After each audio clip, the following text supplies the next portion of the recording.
Bueno, ahora sí, siendo 9 en punto, muy buenos días, ¿cómo están? Damos la bienvenida a todos los miembros de Vistach Latam. Yo soy Fernando Descote, gerente general para Vistach Colombia, y es un placer estar en este evento y poder reunirnos con todos los colegas de la región para intercambiar ideas y conocer nuevas experiencias de la mano de nuestros speakers.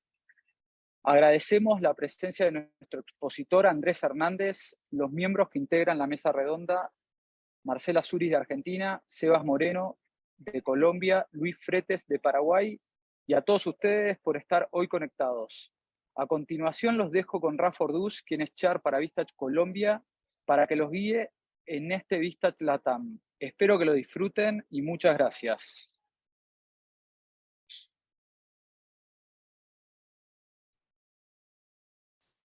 Estás en mute, querido Rafael, me parece.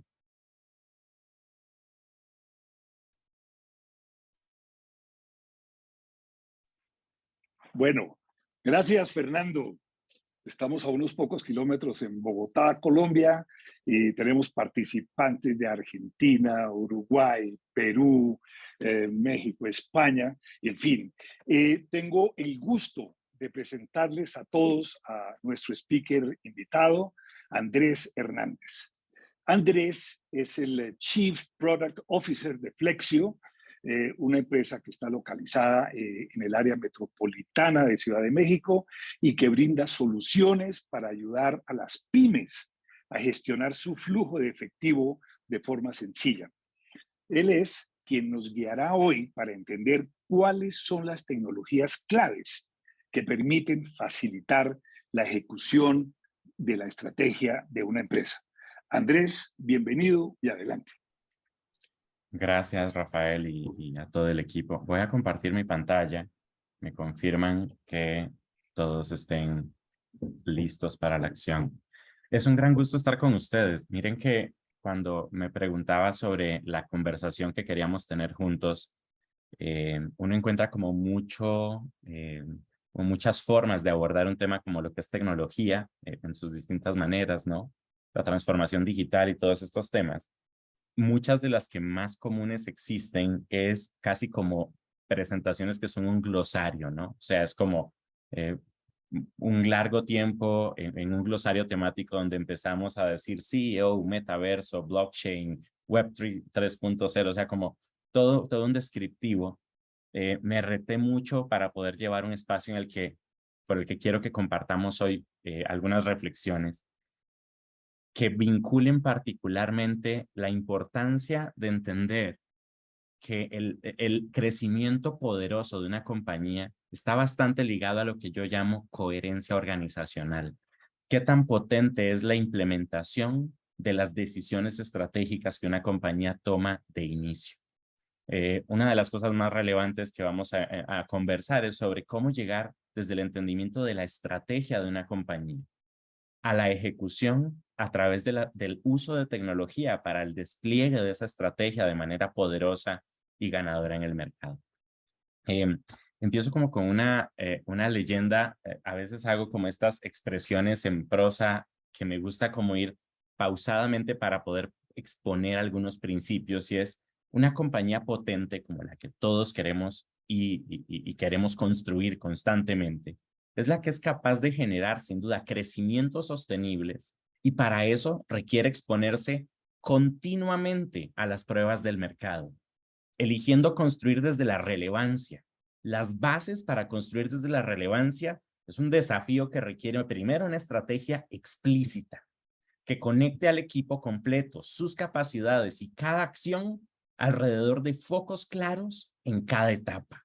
Ese dinamismo de estar abierto continuamente al mercado para poder entender y poder repensar esta construcción de relevancia para el propio mercado requiere muchos instrumentos que nos pongan en la lupa, que nos pongan con los oídos y los ojos abiertos más allá de la humanidad, como para poder pensar nuestro negocio y responder desde nuestro negocio a lo que el mercado realmente requiere y aprecia para el crecimiento.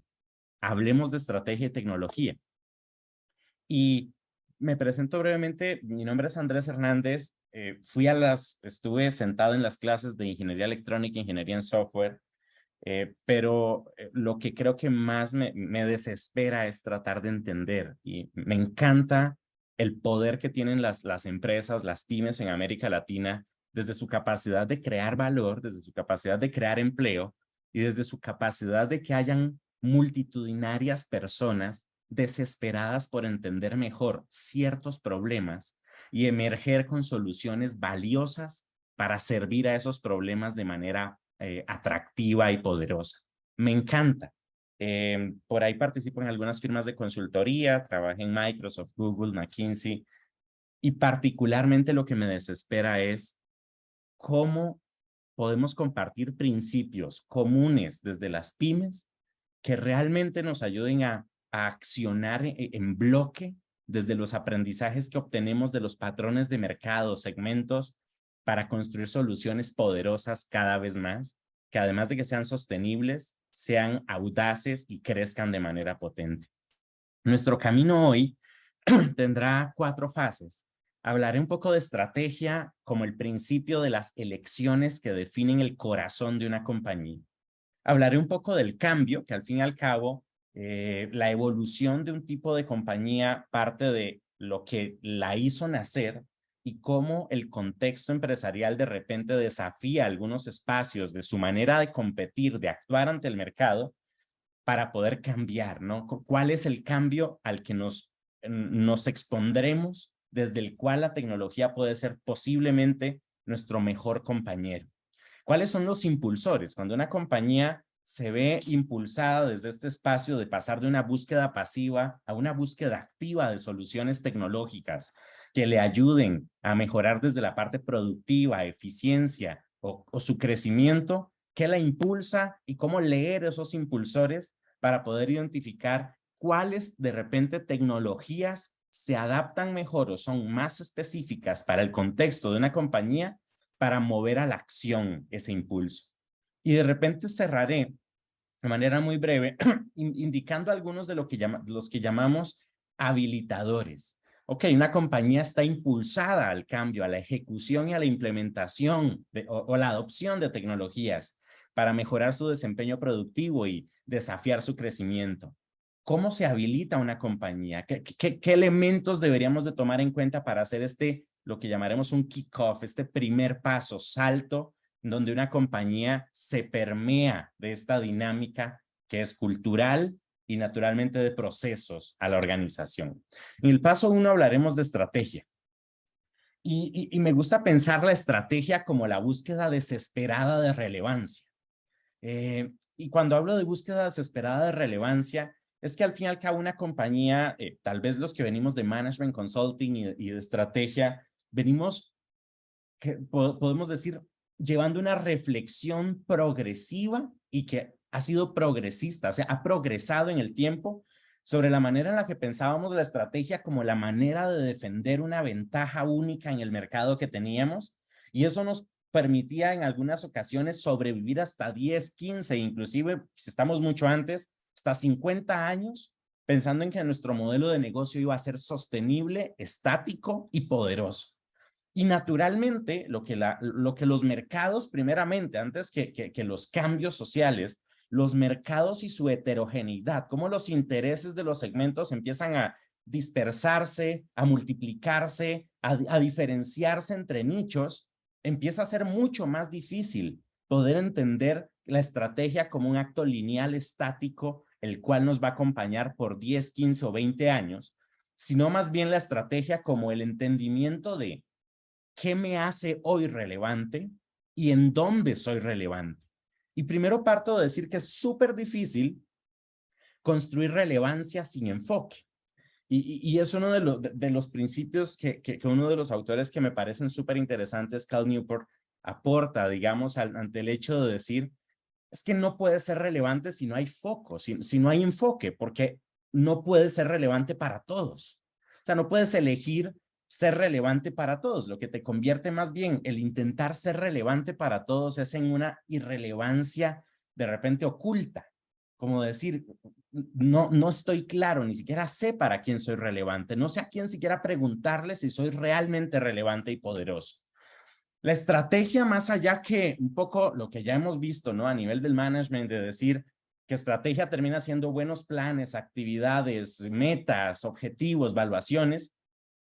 La estrategia, por sobre todas las cosas, lo que no es una gran planeación.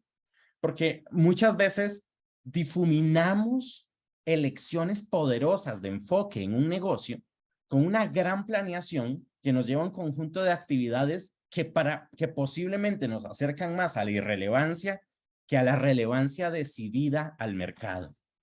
Estrategia lo pensamos más y me gustaría ponerlo en esta conversación sobre como el arte y la ciencia de entender los problemas de los clientes, alineando las elecciones, lo que una compañía elige alrededor de los beneficios esperados de los clientes. Una compañía, su elección más determinante son las que están enfocadas a servir de manera potente a los beneficios esperados de los clientes de una manera sostenible.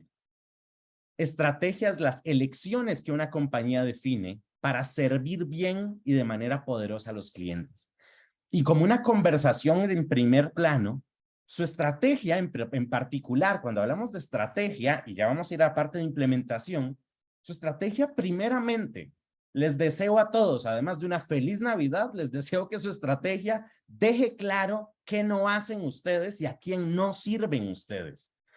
Que su estrategia enfoque la conversación de todo su equipo en todo momento, en un momento del tiempo, en ser valioso y relevante para alguien específico y que todo su equipo sepa para quién deben ser relevantes y para quién deben ser poderosos, entregando los beneficios esperados de una manera que se ajuste su proceso de producto, de customer service, de procesos, de datos, de análisis, a la experiencia deseada por quien sí es su cliente.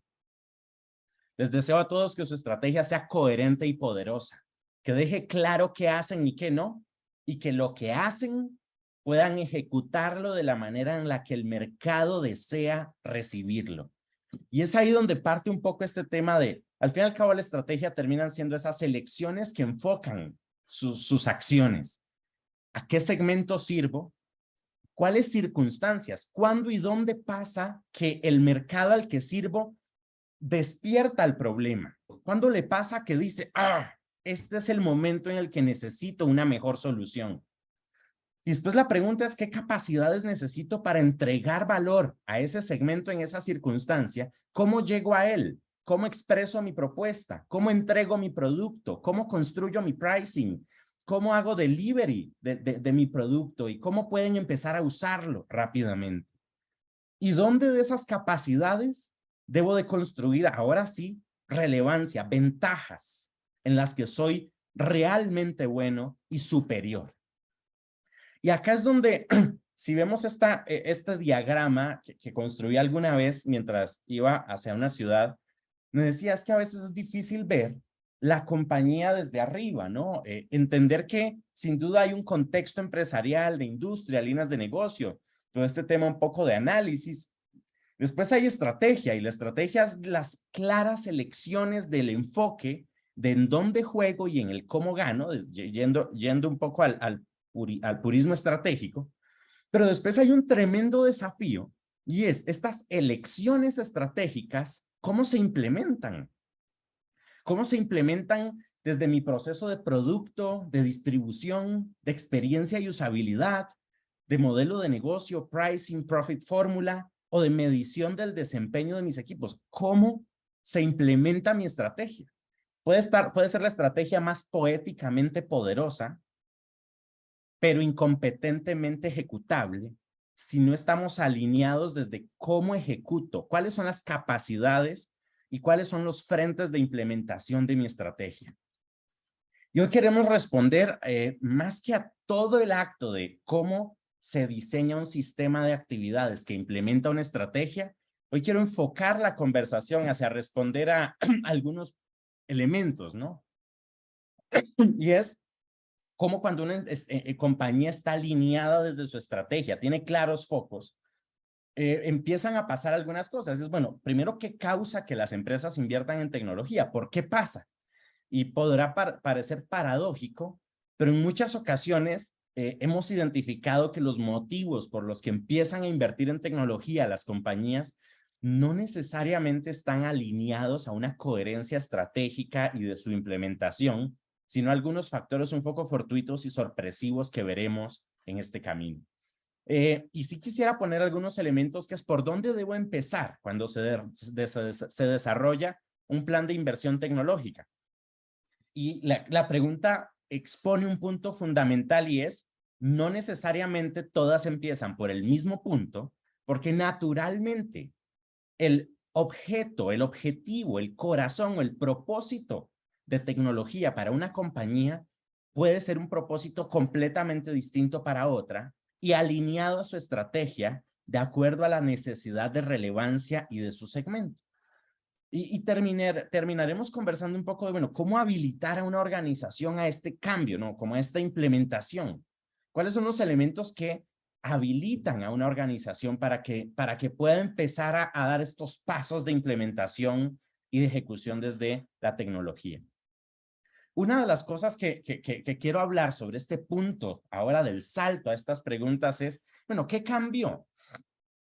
¿Cuáles de repente? Hay varios, ¿no? O sea, podríamos hablar del contexto VUCA, podríamos hablar del COVID, podríamos hablar de puntos de cambio macroeconómico. Yo deseo hablar de un punto que tiene más que ver con el foco desde el cual parte el ADN de una compañía y de cómo se ha gestado el modelo operativo de las compañías desde un punto del tiempo y cómo en un punto sí encontramos un cambio hacia una manera de hacer negocios distintas. ¿Cómo pasa la magia hoy en las organizaciones? Y me refiero a la magia de cómo se conecta el modelo operativo de una compañía.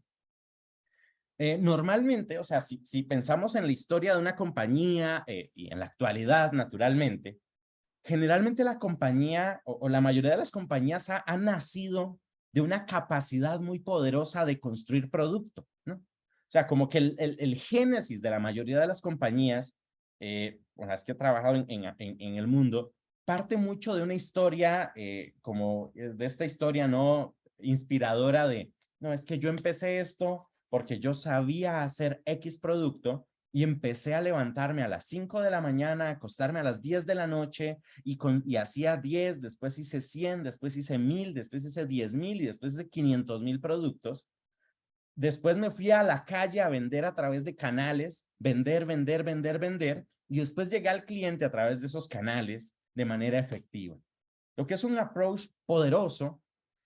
Sin embargo, hay un gran desafío hacia el momento actual de cómo se comportan las dinámicas de negocio.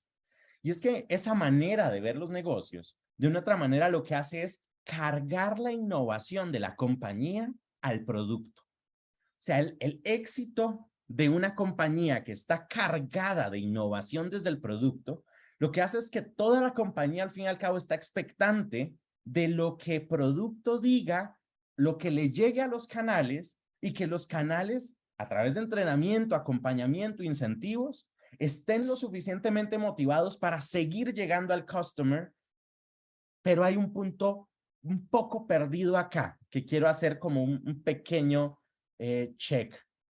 Y es un interesante approach, pero en un momento como el que vivimos y como el que empezamos a vivir a partir probablemente del año 1998, 2000, 2005, la manera en la que los clientes, el mercado se organizaba era un poco distinto.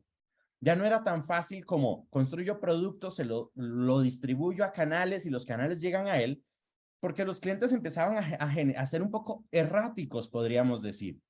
Habían cambios en sus deseos, en sus patrones, en su aproximación de lo que ven valioso y lo que no. Y este approach de productos, canales, mercado, hacía que hubieran espacios muy perdidos de interacción, de aprendizaje, de reflexión, de validación del valor hacia el mercado y alejaba al área productiva, al área empresarial del entendimiento y de los múltiples entendimientos del cliente. Y es donde emergen como distintos tipos de modelos o operativos de negocio, donde empieza a ser un desafío, porque el comportamiento que podríamos llamar errático de los clientes, de la búsqueda por experiencias, de la diversidad de canales, ya no tan fácil de controlar, de la diversidad de puntos de interacción e incentivo de los clientes, generaban que la interacción ya no fuera lineal, sino probablemente un poco sistémica, en distintas direcciones en un mismo momento. Un cliente se veía impactado por un incentivo, por otro, por un deseo, su deseo cambiaba, se adaptaba, era personalizado, cambiaba. Y esto es donde la innovación, más que centrarla toda en cómo soy creativo con mi producto, la innovación empieza a ser muy desafiada hacia entender que innovar termina siendo cómo entiendo los deseos de progreso, un poco erráticos, podríamos decir, y eso simplemente por decir diversos de los clientes, capturar estos aprendizajes y hacer que mi modelo empresarial responda a poder servir desde los canales, en los momentos y de la manera que el mercado está hablándome.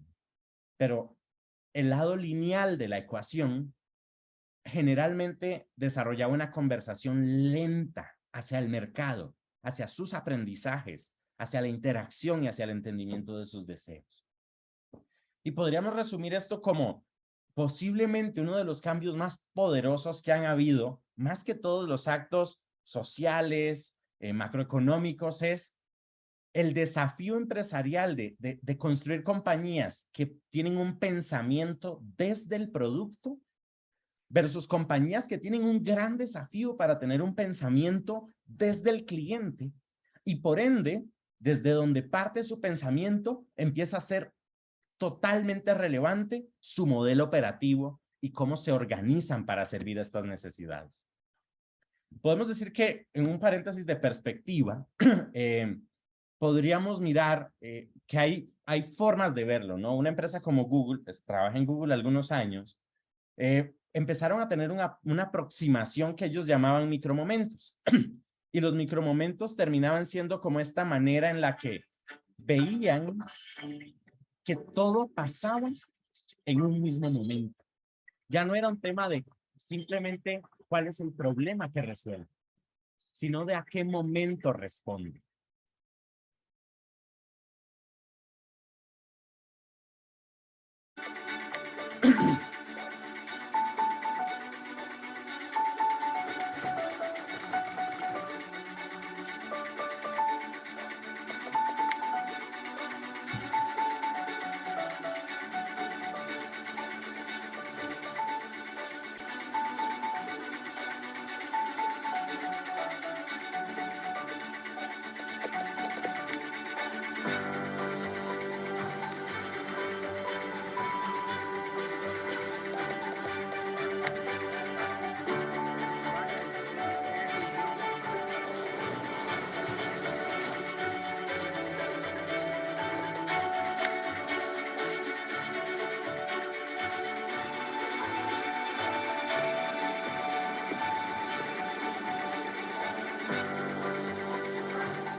Y estos micromomentos básicamente nos ponen en un desafío de respuesta, de dinámica, de interacción y de adaptación hacia cómo servirlos.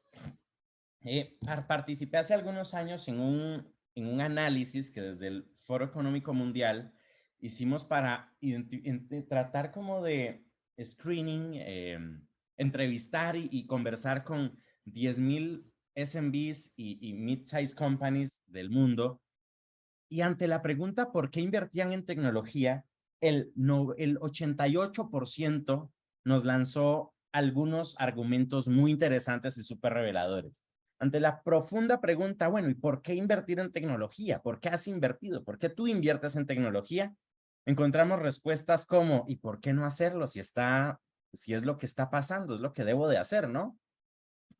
Es que está de moda. O sea, no puedo estar en una mesa donde no se converse de blockchain y yo no esté haciendo algo de blockchain o de web 3.0 o de metaverso o de algo. Porque me da miedo. Era el principal de ellos. Porque me da miedo quedarme fuera. Porque sé que si no lo hago, algo me va a pasar. Y es donde el reto de este espacio de perspectiva, donde abro y cierro el paréntesis, quiero cambiar este pensamiento de porque sí, porque me da miedo, a entender cuáles son puntos claves por los que realmente una compañía es poderosa, requiere elegir invertir o no en tecnología, en qué tecnologías y para qué objetivo hacerlo. Los motores que provocan que una empresa invierta en tecnología, de las compañías que probablemente cuestionan la decisión de invertir o no, hay 3 motores principales que provocan que una compañía invierta en tecnología. El primero están desafiados a ser más eficientes, eficiencia operacional. Quiero servir mejor a mis clientes, quiero servir a más clientes, quiero mejorar mis procesos, quiero poder tener un proceso más eficiente, disminuir costos, enfocar mejor mi operación.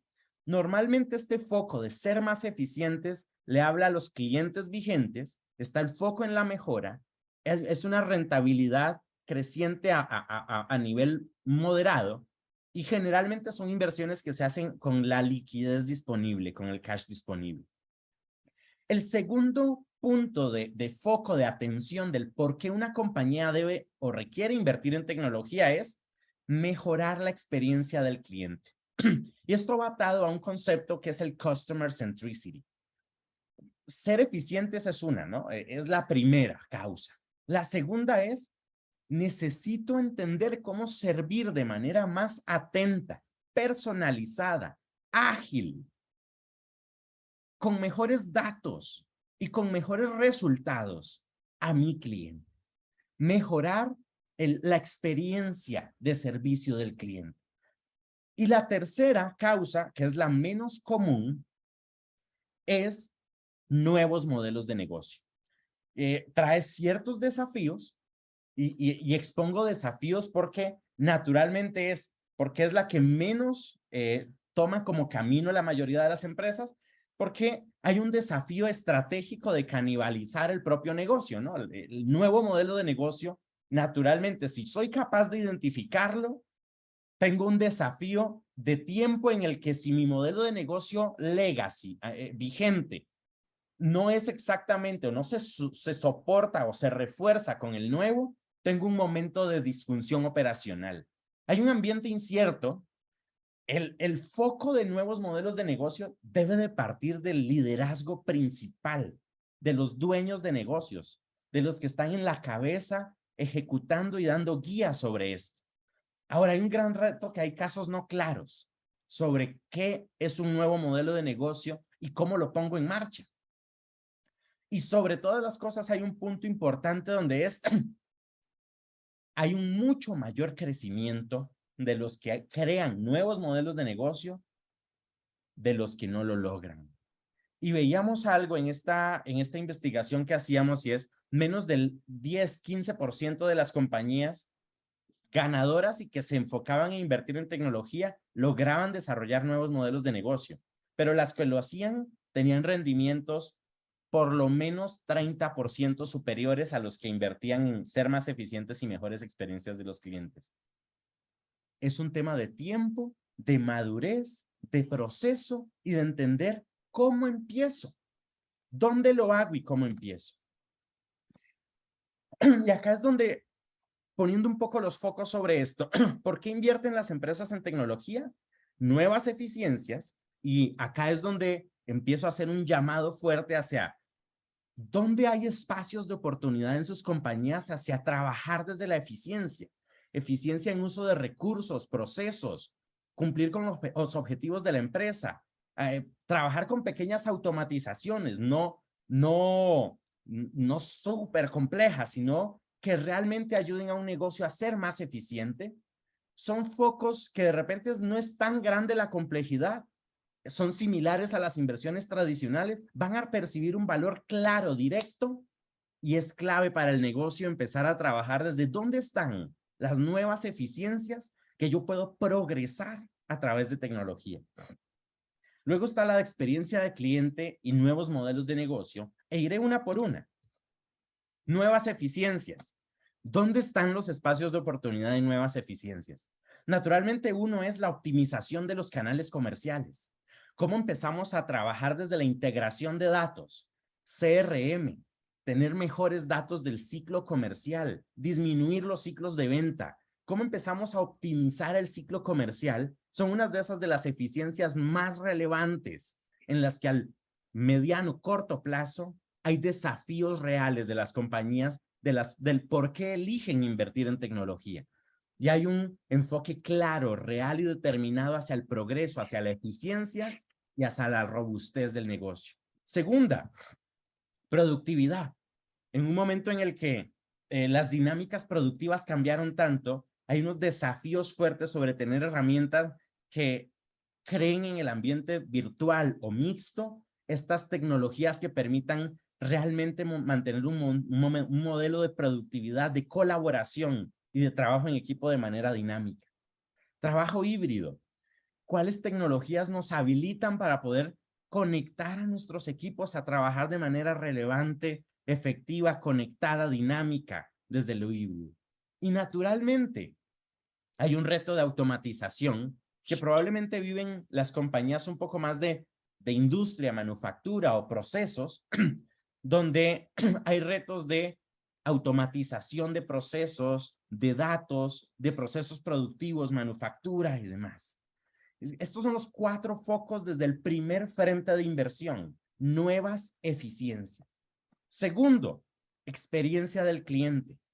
Uno de los grandes desafíos es cómo somos capaces de servir de manera adecuada a las necesidades personalizadas, heterogéneas, emergentes de los clientes, sin perderme y sin perder calidad de servicio al mercado. Herramientas de llegada al mercado, trabajando desde elementos de contenido, como nuestra narrativa, nuestra manera de dominar, de construir una narrativa alrededor de nuestra marca, requiere unas dinámicas que tienen que ver mucho con content marketing y cómo aprendo de esto. Analytics, cómo obtengo datos. Social media, cómo me comunico y cómo interactúo en el menor tiempo posible con el mercado. Y datos, cómo tengo datos para servir mejor a mi cliente.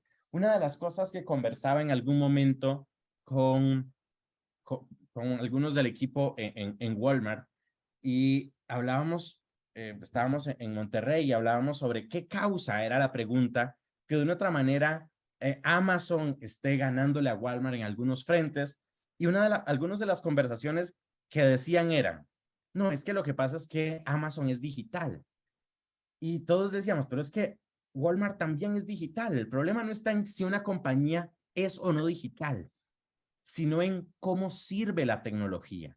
El gran valor de Amazon no es que sea un marketplace, es que cuando tú llegas a Amazon, Amazon sabe decir qué compraste, hace cuánto lo compraste, recomendarte basado en lo que ya compraste, que de repente está viejo, que compres la otra, o que compres una siguiente versión o un complemento de. Pero si tú llegas a Walmart y le preguntas al cajero, hola cajero, ¿será que recuerda qué marca de arroz compré la última vez? Entonces dirán, ¿what? No tengo la menor idea.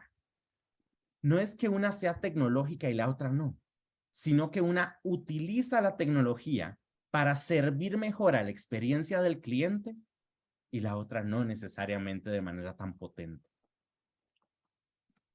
Andrés, nos toca ir redondeando. Claro que sí, y cerramos con nuevos modelos de negocio. Y es donde está la oportunidad de exponer nuevas soluciones, modelos de servicio, de suscripción, cambiar sus modelos de negocio y profit fórmula.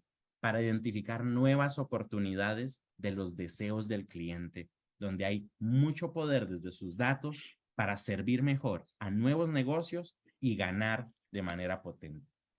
Estas son las causas por las que las compañías invierten en tecnología y algunas de las tecnologías en las cuales invertir. Me da mucho gusto compartir con ustedes. Espero la presentación tiene mucho contenido que les puede ser muy valioso y estoy a sus órdenes. Muchas gracias, equipo, y atento al panel, Rafael. Muchísimas gracias, Andrés. Ha sido una exposición brillante, muy sugestiva. Y vamos a contar con un panel.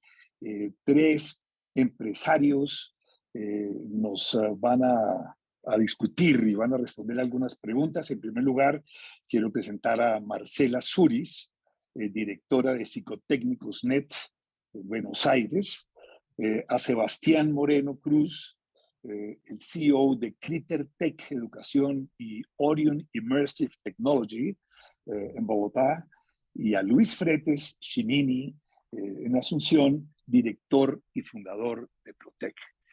Como muy bien lo ha dicho Andrés, las empresas son diferentes, los focos son diferentes, no podemos hacer lo mismo todos, ni mucho menos, y por lo tanto la manera, los habilitantes, los servicios y los clientes son diferentes. Entonces, voy a formular la primera pregunta,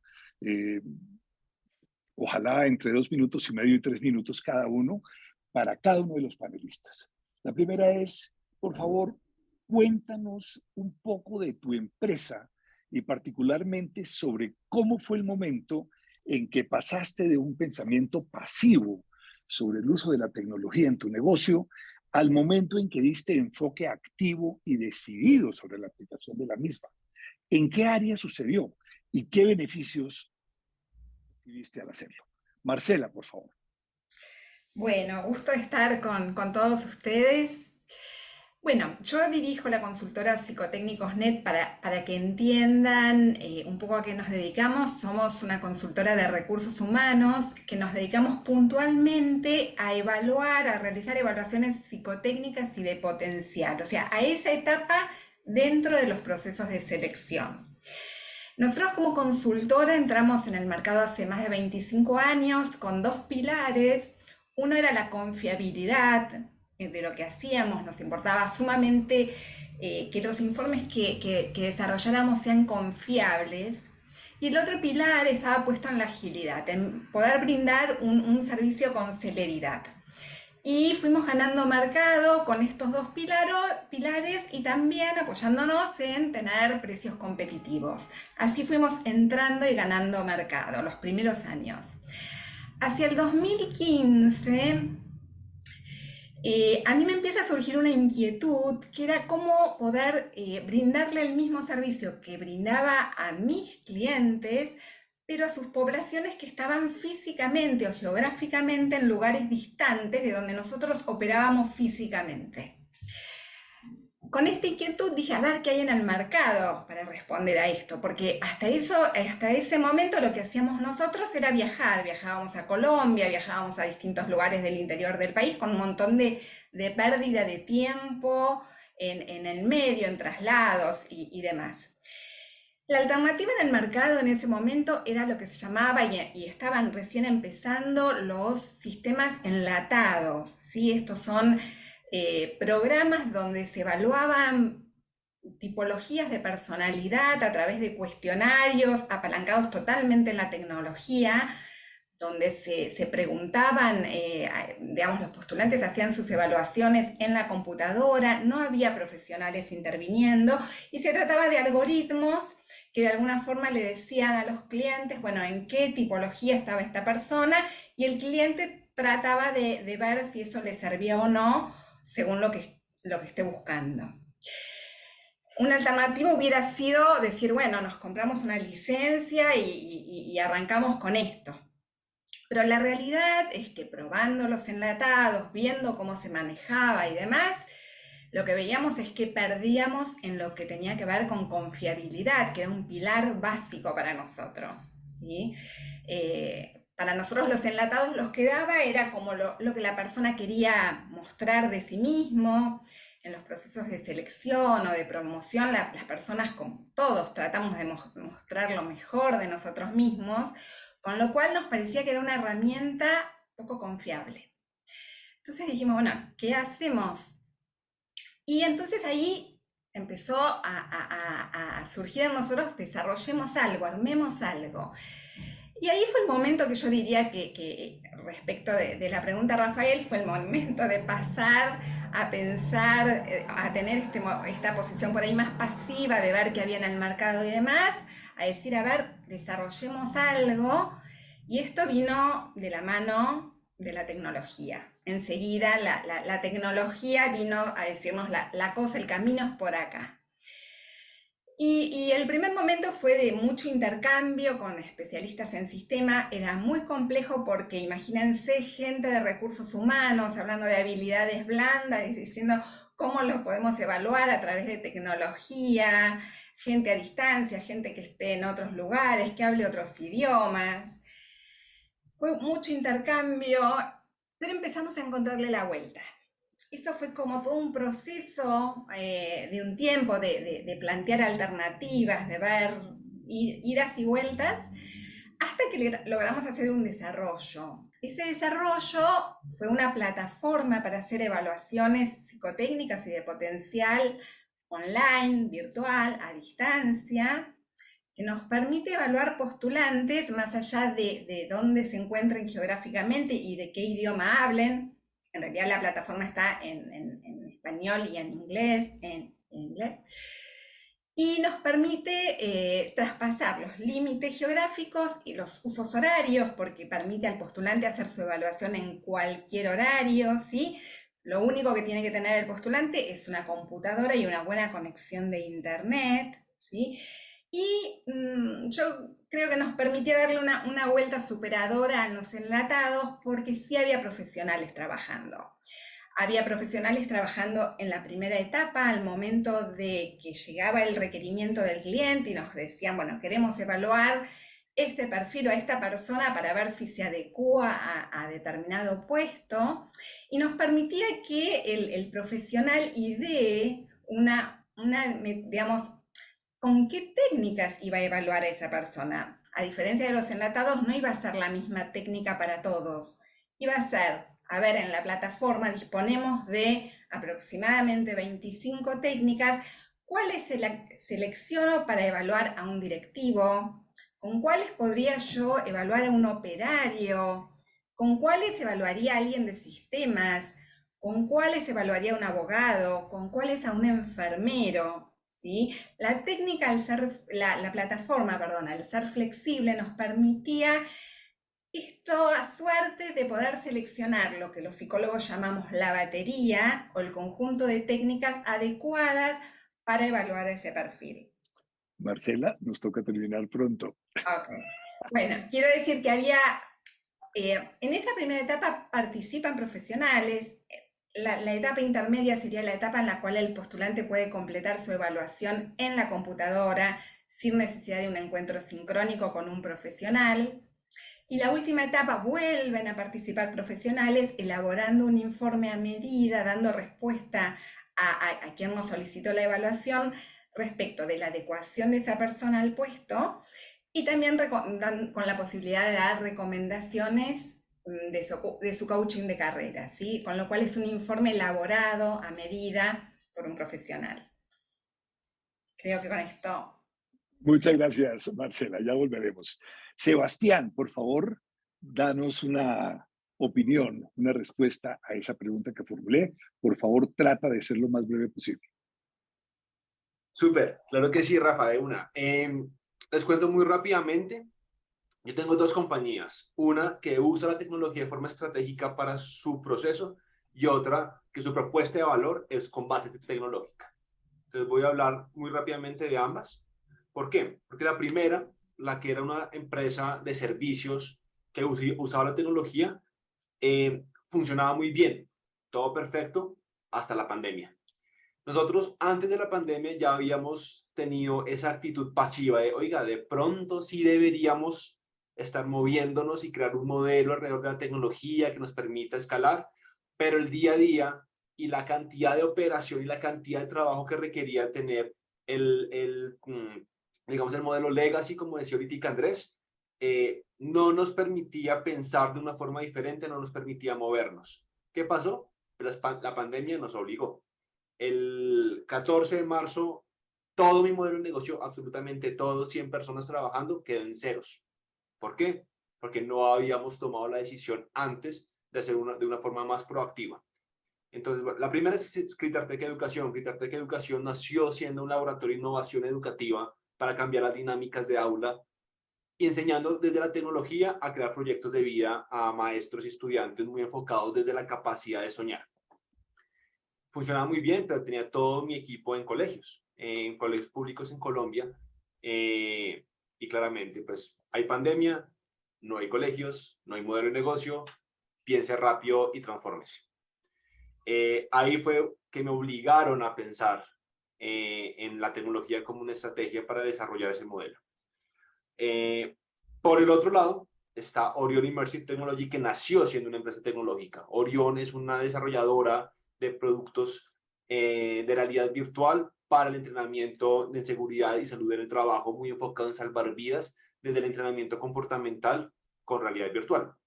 Ahí pues no tengo mucho más que decir. Nacimos siendo estratégicos activos desde el uso de la tecnología, pero ahí lo que agrego es, tú puedes tener las tres fases que decía Andrés en una misma compañía, no tienes que irte por una por otra. Si bien nosotros nacimos con un producto tecnológico, el uso de la tecnología para mejorar los procesos, la eficiencia, traer data para hacerlo mejor y generar nuevos modelos de negocio, como pasó con Critartec, era clave. Entonces, así muy rápidamente creo, Rafa, que puedo contar como los dos puntos de vista. Súper, Sebastián, muchísimas gracias. Bueno, Luis, tu empresa está en otro ámbito de la tecnología. Cuéntanos tu experiencia alrededor de esta pregunta. Sí, buenos días a todos. Nosotros estamos en el rubro de seguridad electrónica. En Paraguay tenemos el negocio de respuesta de patrulla ante la activación de un sistema de alarma o ante también instalamos toda la parte de controles de acceso, de cámaras de seguridad. Y lo que hicimos en tecnología y nos hizo pasar de una empresa evolutiva a una empresa casi disruptiva, fue pensar en hacer un aplicativo que, además de cubrir los negocios, las residencias, también puedan cubrirle a la persona 24 horas, a nuestros clientes 24 horas. Y mediante el aplicativo en los smartphones, ellos están cubiertos 24 horas. Acá en Asunción, en Paraguay, el porcentaje de robos en la vía pública es mucho más alto que como toda la región, ¿verdad? De los robos en las mismas residencias y en los mismos comercios. Entonces, ese aplicativo que hicimos, que nos tomó 2 años perfeccionar, es un aplicativo que está cubierto 24/7. Esa persona puede, no solamente en situaciones de emergencia de robo, sino también en situaciones a la noche necesita cambiar una rueda, necesita un remolque. En ese momento, nuestras patrullas, porque tenemos logísticamente nuestras patrullas, llegan entre 7 y 10 minutos a cualquier lugar de Asunción. Entonces tenemos una respuesta rápida para dar auxilio, no tanto en la parte de robos, sino que en la vía pública, sino que, como le decía, alguna emergencia, alguna situación médica que se necesite en la vía pública. Y eso nos hizo hacer una disrupción en el sentido de tener mucho más clientes, integrar mucho más clientes a nuestra empresa y darle el servicio en todos lados. Gracias. Muchas gracias, Luis. tenemos todos el compromiso de culminar en 1 hora en punto, horas distintas según estemos en México, en Bogotá, en Buenos Aires o Asunción. Entonces voy a hacer una pregunta que me parece clave, pensando en lo que Andrés dijo acerca de cómo extraer patrones que puedan ser aplicables. La pregunta para cada uno de ustedes es la siguiente. ¿Cuáles serían sus recomendaciones que darían ustedes a una empresa que está aún en un momento de exploración pasiva sobre el hecho de implementar tecnología en los negocios? Vamos a cambiar un poquito el orden. Sebastián, por favor. Muévanse ya, de una. O sea, yo comenzaría diciendo eso. No podemos aguantar un segundo más, sino cambiar el set mental de usar la tecnología de una forma mucho más estratégica. Sé que es difícil porque lo viví con Critertech, que por demorarnos estuve a nada de verla desaparecer. Entonces sí es una invitación de cómo podemos no solamente iniciar, sino cómo desde la cultura de nuestros colaboradores podemos lograr que se viva la tecnología de una forma certera. Básicamente, ¿qué es lo que pasa? La tecnología trae cambios en los procesos que pueden llevar 10, 20, 30 años usándose, y a las personas no les gustan los cambios. Entonces, ¿cómo logro desde la cultura incentivar, entender que los cambios, si bien son difíciles, es lo mejor que uno puede hacer ya? Y tercer consejo, pues primero es muévanse ya. Segundo, muy enfocados en la cultura con los colaboradores. Y tercero, entender, pensar a futuro. Digamos, Fer me decía, lo peor que uno puede hacer en un momento de crisis es pensar a corto plazo. La cabeza toma otro tipo de decisiones. Entonces, pensar desde el futuro, ¿qué es lo que va a pasar? O sea, no hablemos de la tecnología para mañana, sino hablemos de la tecnología para 5 o 10 años, y desde ahí comenzar a tomar las decisiones un poco más coherentes y no tan afanadas. Muy bien, Sebastián, muchas gracias. Luis, ¿cuáles serían tus recomendaciones desde tu óptica? Sí, la primera recomendación es que la tecnología dejó de ser una opción. Uno ya no puede elegir. Y la segunda es que las empresas que no innovan en tecnología, el final de esa empresa está muy cerca. ¿Así? Muy bien. Marcela, Bueno, puedes tomarte tranquila 3 minutos. bueno, por mi experiencia, a mí a lo que me enfrentó la tecnología en el mejor sentido fue a esta frase por ahí un poco trillada, que es pensar fuera de la caja. Cuando yo pude ubicar que tenía que aprovechar la tecnología, pero creando algo novedoso, algo innovador, algo distinto, no aprovechar la tecnología para tratar de replicar formas que por ahí se utilizaban antes, ¿sí? Con la presencialidad. Para mí es como se me abrió una puerta para lo que fuimos desarrollando en la consultora, ¿sí? Otra cuestión, o sea, diría que cuando uno tiene una idea incipiente, ¿no? Y por ahí no es experto en tecnología, hay que, lo que yo digo, amasar o pelotear esa idea con expertos y ver cuáles son los no, cuáles son los sí y capitalizarlos, ¿no?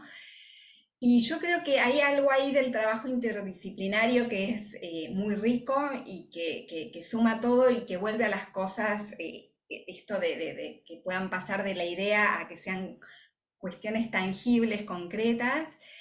Y diría que hay que como apalancarse también en todo lo interdisciplinario. A nosotros, por ejemplo, nos ayudó mucho el tema de comunicación, porque decíamos, bueno, estamos nosotros hablando con los de tecnología, cómo hacer para que nuestro servicio sirva, pero faltaba cómo hacíamos que el otro lo entienda aparte. Entonces fue como un trabajo interdisciplinario de especialistas en tecnología, especialistas en recursos humanos y especialistas en comunicación.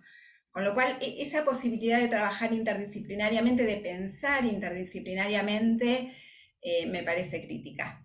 Y después la perseverancia, ¿no? Cuando uno tiene una idea como persistir hasta encontrarle la vuelta, ¿no? Cuando uno cree que algo ahí hay que es valioso, decir, bueno, ¿cómo le encuentro la vuelta a esto para que pueda ser algo concreto?